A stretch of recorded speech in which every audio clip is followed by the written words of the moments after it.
এই দুনিয়ার জীবনে আসমানের নিচে জমিনের উপরে মানুষ তাদের চরিত্রের সার্টিফিকেট নেয়।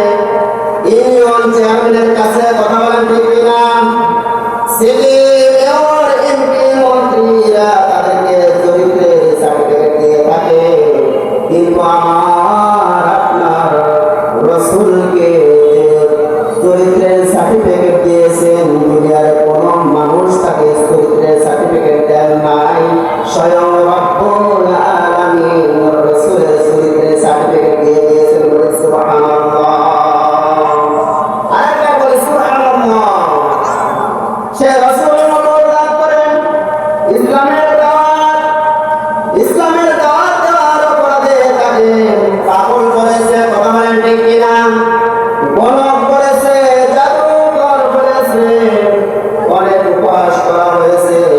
আল্লাহ নবী বিশ্বনবী মুহাম্মদ সাল্লাল্লাহু আলাইহি ওয়াসাল্লাম ইসলামের জামান দেওয়ার অপরাধে তৎকালীন কাফের মুশরিকরা আবু জাহেলের নেতৃত্বে দারুল মাদওয়ানের বৈঠকে বসে আল্লাহ তাআলা রাসূল কারীম সাল্লাল্লাহু আলাইহি ওয়াসাল্লামকে হত্যা করার জন্য, তাকে বেসারা করার জন্য অথবা তাকে জেলখানায় বন্দী করার ষড়যন্ত্র করেছিল। কথা বলেন ঠিক কিনা?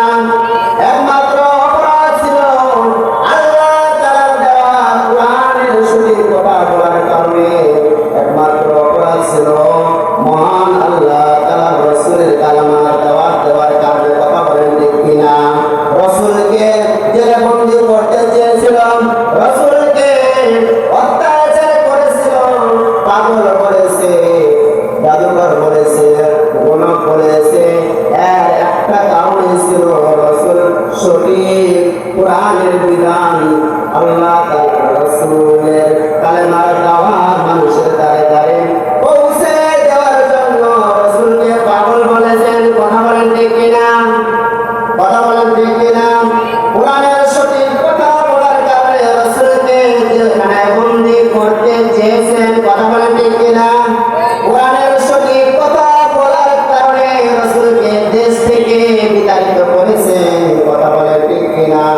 আজও বাংলার জমিনে ছিল, এখন আর নাই। কোরআনের সঠিক কথা বলেছিল যে সব আলেমেরা, হক্কানি আলেমদের যারা কোরআনের সঠিক কথা বলেছিল তাদেরকে বন্দী করা হয়েছিল। কথা বলেন ঠিক কিনা? কথা বলেন ঠিক কিনা? কোরআনের সঠিক কথা বলতে গেলে মানুষেরা বলতো হুজুর রাজনৈতিক কথা বলতেছে। কথা বলেন ঠিক কিনা? ওরে ভাই, আমি বলবো আল্লাহ তাআলার যে পবিত্র মহাগ্রন্থ আল কোরআন মুসলমানদেরকে দিলেন, এই পবিত্র আল কোরআনের প্রত্যেকটা আয়াত, প্রত্যেকটা হরফ, প্রত্যেকটা জের জবর হরকত, প্রত্যেকটা আয়াতই রাজনীতি করা। বলেন সুবহানাল্লাহ। আরেকবার বলেন সুবহানাল্লাহ। কোরআনের প্রত্যেকটা আয়াতই রাজনীতি। কোরআনে বলা হয়েছে কিভাবে আপনি আপনার জীবনকে অতিবাহিত করবেন, কিভাবে আপনার জীবনকে পরিচালনা করবেন। কোরআনের মধ্যে আছে ব্যক্তিগত জীবন, রাজনৈতিক জীবন, পারিবারিক জীবন, সামাজিক জীবন, অর্থনৈতিক জীবন, রাষ্ট্রনীতিক জীবন, দেশকে কিভাবে চালাবেন, সমস্ত বিধান কোরআনের মধ্যে আছে না নাই? কথা বলেন আছে না নাই? আল্লাহ তাআলা বলেন, হে আমার বান্দারা, তোমাদেরকে আমি শ্রেষ্ঠ জাতি, মুসলমান জাতি বানাইয়া দিলাম। তোমাদেরকে আমি আল্লাহ তাআলা 30 পারা কোরআন আল গ্রন্থ কোরআনকে তোমাদের জন্য আমি নাযিল করে দিলাম।